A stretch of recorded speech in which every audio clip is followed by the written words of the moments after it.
Hello guys, welcome to my video. Today we are going to start a new chapter, Money and Credit, class 10th Eco.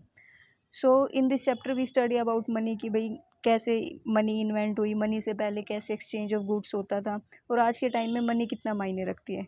वो एक famous dialogue भी तो है ना कि पैसा बोलता है यार, तो इससे साबित होता है how much important money is. So money के इन्वेंशन से पहले, पैसे के इन्वेंशन से पहले कैसे गुड्स एक्सचेंज होते थे। लाइक आज के टाइम में हमें कुछ खरीदना हो, इवन पानी भी खरीदना हो तो उसका भी पैसा लगता है आज के टाइम में। सो जब मनी नहीं थी तो उससे पहले कैसे एक्सचेंज होता था गुड्स का।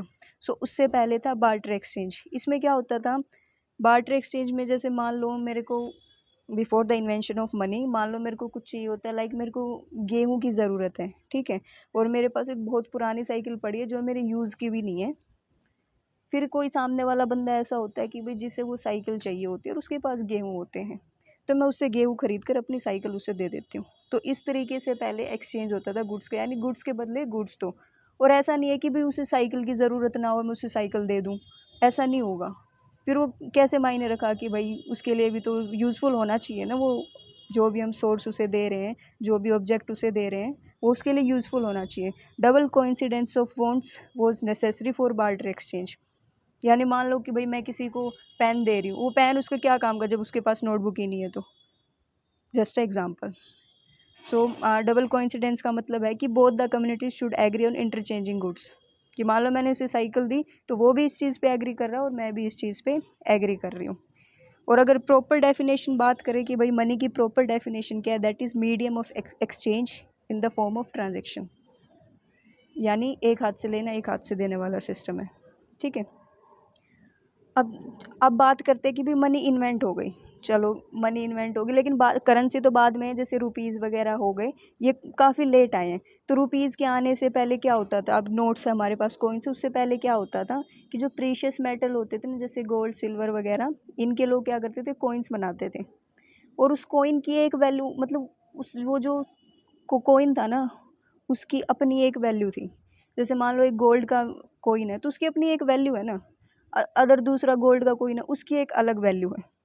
तो ऐसे उनकी वैल्यूज़ वेरी करती थी। Coins made up of gold and silver, ये वाला सिस्टम होता था। बट बाद में इवोल्यूशन आई। अब करेंसी किस चीज़ की है, made up of notes and coins. अब मान लो 10-2000 के नोट रखे तो उनकी हर नोट की वैल्यू 2000 ही है। ये नहीं कि भी एक की 3000 है एक की 4000 है, no, every note and coin has same value.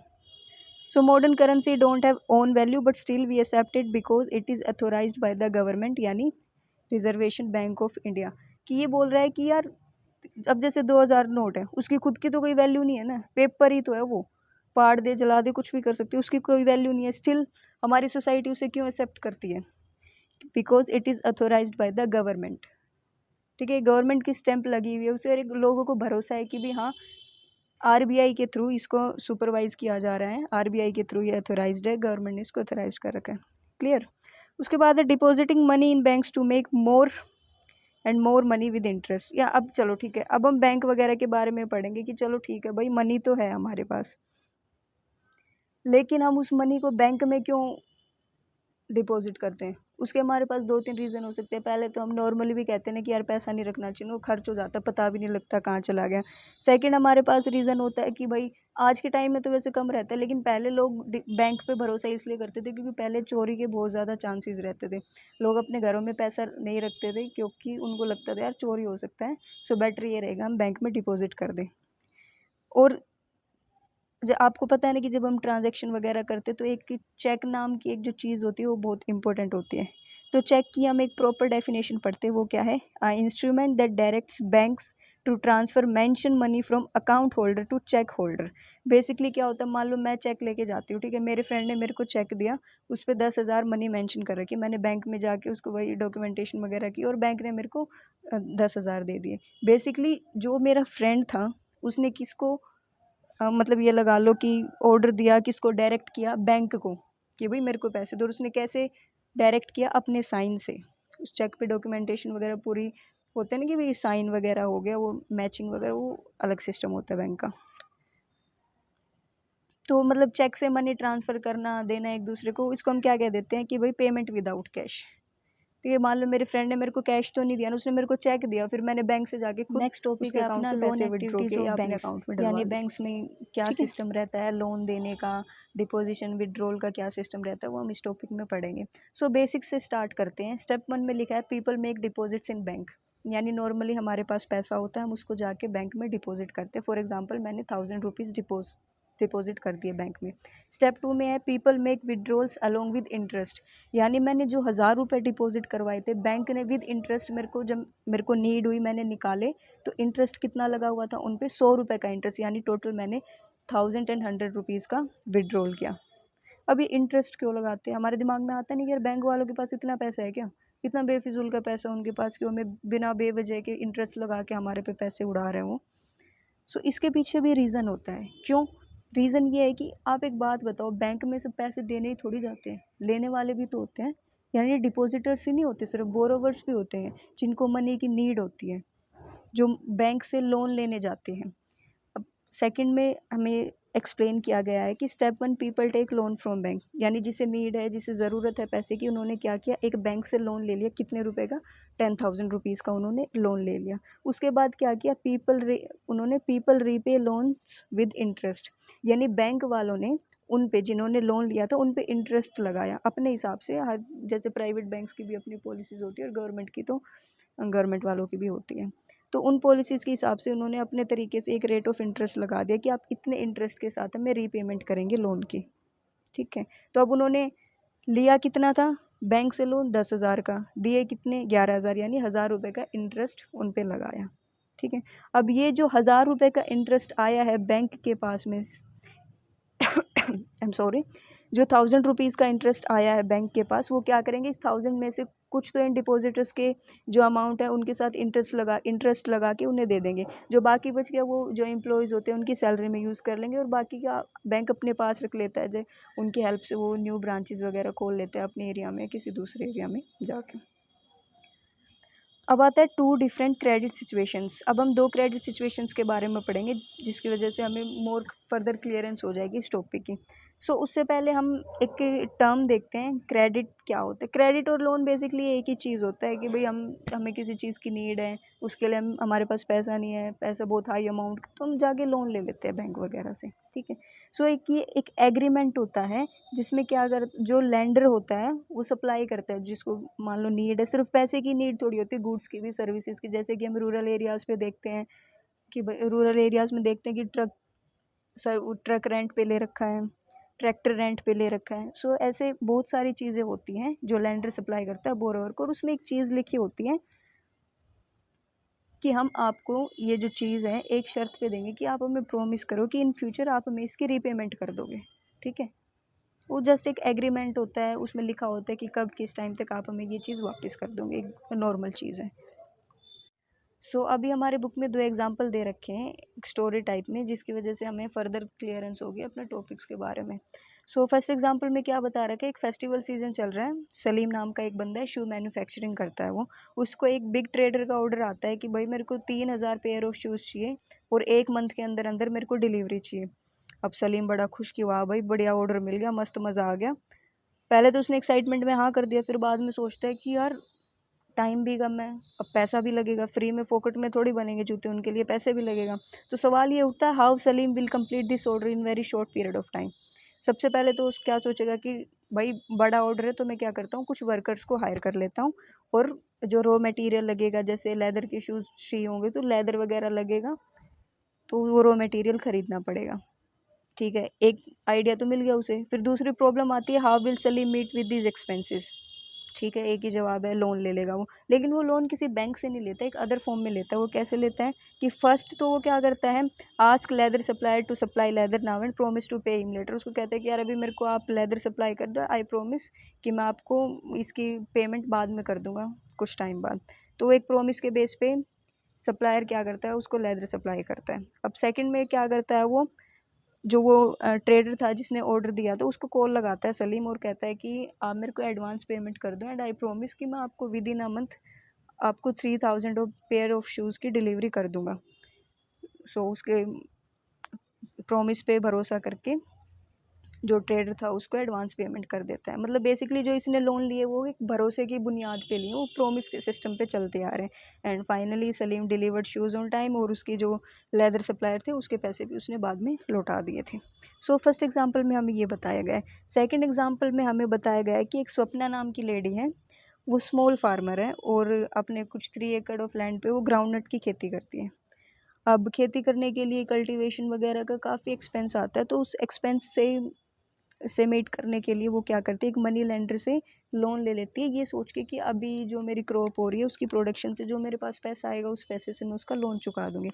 But कुछ वेदर कंडीशंस और काफ़ी अलग रीजंस की वजह से उसकी खेती नहीं हो पाती, प्रोडक्शन नहीं हो पाती, डैमेज हो जाती है crop and she was unable to repay that loan. अब उसकी वजह से क्या हो जाता है, वो डेब्ट में फंस जाती है। अब फिर वो सोचती है कि चलो ठीक है, एक और लोन ले लेती हूँ मनी लेंडर से, हर बार खेती थोड़ी ख़राब जाएगी। और सोचती है कि इस बार जो प्रोडक्शन होगी उस प्रोडक्शन के पैसे से मैं दोनों लोन्स का कर्जा चुका दूंगी। ठीक है, उसने वही फिर से सेम प्रोसीजर किया। अब प्रोडक्शन तो हुई बट इतनी नहीं हुई कि वो दोनों लोन्स का कर्जा चुका दे। मतलब बेसिकली वो एक डेब्ट ट्रैप में फंस गई थी, नहीं कर पाई किसी भी लोन का, वो रीपेमेंट नहीं कर पाई, और फाइनली उसको मजबूरी में आके she has to sell a part of land, और उसकी वजह से अब खेती भी, उसकी ज़मीन भी गई और कर्जा भी हुआ बेखाम का। सो हमें दो फॉर्म्स दिखा रखी क्रेडिट की। फर्स्ट एग्जांपल में तो हमने देखा कि credit plays a vital and positive role.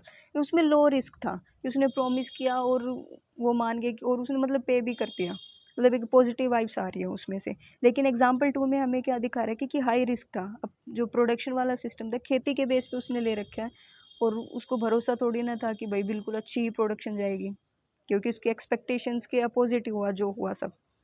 So therefore her credit plays a negative role. So हमें दो फॉर्म्स दिखा रखी है क्रेडिट की, कि एक टाइम पे ये पॉजिटिव भी हो सकता है और नेगेटिव भी हो सकता है, कि हमें एक डेब्ट ट्रैप में फंसा सकता है, कर्जे पे कर्जा हुए जा रहा हमारे ऊपर। सो नेक्स्ट टॉपिक में अपने को एक्सप्लेन कर रखा है टर्म्स ऑफ क्रेडिट, यानी all those terms and conditions which are agreed by both borrower and lender. यानी एक ये म्यूचुअल एग्रीमेंट होता है कि जिसमें कुछ चीज़ें लिखी होती हैं, उस पर जो दोनों होते हैं, जो बोरोवर यानी जो पैसा ले रहा है और जो लेंडर जो पैसे दे रहे हैं, वो दोनों उस एग्रीमेंट पे साइन करते हैं कि अपनी हामी हामी भरते हैं कि या we agree with these agreements. और चलो अब आगे का प्रोसीजर करते हैं। So terms of credit basically क्या कह सकते हैं कि जो शर्तें होती हैं, और इनमें क्या क्या आ जाता है, जैसे इंटरेस्ट रेट हो गया कि भी हाँ मैं इस हिसाब से अपना इंटरेस्ट रेट लगाऊंगा, और दोनों एग्री हो जाते हैं। डॉक्यूमेंटेशन वगैरह हो जाती है। मोड ऑफ रीपेमेंट भी पहले क्लियर कर लिया जाता है कि भाई आप इस फॉर्म में मेरे को पैसा दोगे, यानी लमसम अमाउंट में दोगे, एक साथ दे दोगे या फिर धीरे धीरे करके दोगे, आधा अभी आधा बाद में, वो सब कुछ क्लियर कर लिया जाता है। अब टर्म्स ऑफ क्रेडिट में एक मेन चीज़ होती है, दैट इज़ कोलेट्रल। कोलेट्रल क्या होता है, एक एसेट ओन्ड बाय बोरोवर, यानी बोरोवर के पास कुछ कुछ ऐसी चीज़ होती है जैसे कि लैंड, बिल्डिंग, गोल्ड, इस तरह की काफ़ी चीज़ें होती है जो वो गिरवी रख देता है कि आप इसके बेस पे आप मेरे को लोन दे दो। ठीक है, इसकी एक ये गारंटी है कि ये है ना आपके पास, ये मेरी कीमती चीज़ है, आप इसको रखो और इसके बेस में आप मेरे को लोन दे दो। सो अब जो लेंडर होता है वो उसके हिसाब से उसको लोन दे देता है। अगर borrower fail to repay that loan, अगर जो जिसने पैसे लिए थे वो किसी भी कंडीशन में आके उस लोन को रीपे नहीं कर पाता है टाइम पे, तो जो लेंडर है उसके पास इजाज़त होती है कि वो उस एसेट को बेच सके। यानी वो कुछ भी, अगर लैंड है, बिल्डिंग है, गाड़ी है, बाइक है, गोल्ड है, कुछ भी उसको बेच सकता है। उसके बाद हमें एक्सप्लेन किया गया है कि डिफरेंट सोर्सेज ऑफ क्रेडिट। जो स्मॉल फार्मर्स होते हैं वो क्या है ना कि बैंक वगैरह तक ज़्यादा अप्रोच नहीं कर पाते लोन के लिए, क्योंकि बहुत ज़्यादा डॉक्यूमेंटेशन रिक्वायरमेंट्स होती हैं। सो उनके लिए पॉसिबल नहीं है इतना कुछ करना। तो वो किसके पास जाते हैं, मनी लैंडर्स के पास। जो पीजेंट्स होते हैं, वो ज़मींदार, लैंडलॉर्ड्स, इनके पास पैसे लेने के लिए चले जाते हैं। कुछ एम्प्लॉयज़ होते हैं जो अपने मालिक से पैसे मांग लेते हैं, और इनमें क्या होता है ना, बड़ी अजीबोगरीब शर्तें होती हैं। अब जैसे मालिक कह देता है कि हाँ तुझे पैसे तो दूंगा, लेकिन एक शर्त पे, तुझे 5 साल तक मेरी यही नौकरी करनी पड़ेगी, उससे पहले तू नहीं छोड़ेगा किसी भी कंडीशन में। तो कुछ ऐसी टर्म्स एंड कंडीशंस रखी जाती है। और जो थोड़े मिडिल क्लास होते हैं वो बैंक से भी लोन ले लेते हैं, लोन्स फ्रॉम कोऑपरेटिव्स ग्रुप्स, इनसे भी ले लेते हैं। सो अब हम बात करते हैं सेक्टर्स के बारे में। दो होते हैं formal and informal sector credit in India. पहले फॉर्मल के बारे में देखते हैं। सो इसके अंडर कौन से सोर्सेज आते हैं, जिनको गवर्नमेंट खुद सुपरवाइज करती है, यानी बैंक्स हो गए, कोऑपरेटिव्स हो गए। अब इसके कुछ एडवांटेजेस है, वो सबसे पहले ट्रांसपेरेंसी। यानी हर चीज़ इसमें ट्रांसपेरेंट है, कोई धोखाधड़ी का काम नहीं होगा, हर चीज़ का एक रिटर्न रिकॉर्ड रहता है, हर चीज़ की डॉक्यूमेंटेशन रहती है, वो एज अ प्रूफ काम आती है।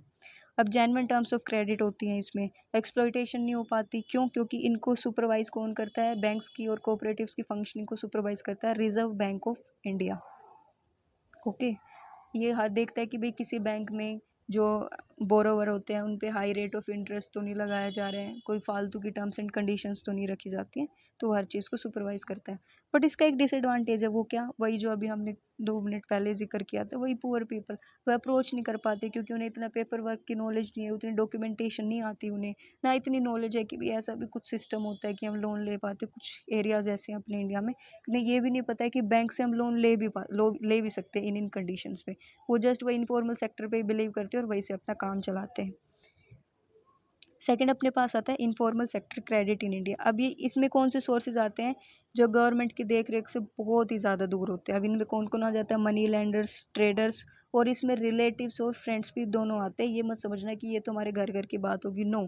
कुछ फ्रेंड्स ऐसे भी तो होते हैं, कुछ रिलेटिव्स ऐसे होते हैं कि भी रेट ऑफ इंटरेस्ट चार्ज कर देते कि भी हाँ मैं इतना इंटरेस्ट लगा रहा हूँ तेरे पे और बाद में रीपेमेंट कर दियो इसके हिसाब से। तो ये भी इनफॉर्मल सेक्टर के अंडर ही आते हैं। और इसके 2 बिगेस्ट डिसएडवांटेज क्या हैं कि इसमें एक्सप्लॉइटेशन चांस बहुत होते हैं। जो लैंडर होते हैं वह बोरोवर्स को पता नहीं किस किस तरीके से एक्सप्लॉइट करते हैं। मतलब जैसे कि मान लो 15-20 दिन या महीने लेट हो जाए, मान लो आज पेमेंट की डेट है, रीपे नहीं कर पाया वो लोन, महीने बाद करता है, तो उसको क्या कहता है कि अब मैं डबल इंटरेस्ट के हिसाब से अपनी रीपेमेंट करवाऊंगा। ये एक्सप्लॉइटेशन तो। और फिर सेकंड क्या आता है इसका? हाई इंटरेस्ट चार्ज कर देते हैं कि जहाँ 4% लगाना वहाँ वो 14% कर देते। क्यों? क्योंकि जो मनी लेंडर वगैरह होते हैं उन्हें क्या करना होता है? अपना ही तो पैसा बनाना होता है, और वो इन्हीं इंटरेस्ट के बेस पे तो अपना पैसा बनाते हैं। सो अब इन चीज़ों को, इन डिसएडवांटेजेस को ओवरकम करने के लिए हमें एक लाइन दी गई है कि cheap and affordable credit is crucial for countries development. अब आप सोचोगे लोन के ऊपर कंट्री डेवलपमेंट कहाँ से आ गई? अब देखो एक सिंपल सा एग्जांपल है कि कुछ बंदे ऐसे होते हैं जिन्हें लोन चाहिए होता है, किसके लिए? एजुकेशन के लिए। एजुकेशन लोन होते हैं ना, अब वो नहीं, अब इन जैसे ये एक्सप्लॉइटेशन वगैरह हो गए, काफ़ी डिसएडवांटेजेस हो गए, इनकी वजह से वो लोन नहीं ले पाते। तो बेसिकली कंट्री डेवलपमेंट में एक फ़र्क आता है, कंट्री डेवलपमेंट रुक जाती है इसकी वजह से। So cheap and affordable credit requirements है इनकी काफ़ी ज़्यादा। तो गवर्नमेंट को कुछ ऐसे स्टेप्स लेने चाहिए जिसकी वजह से जो ये लोन्स का सिस्टम है इसमें थोड़ा सा चेंजेस आए, यानी सिस्टम को चेंज की ज़रूरत है अब। नेक्स्ट टॉपिक है formal and informal credit, who gets what.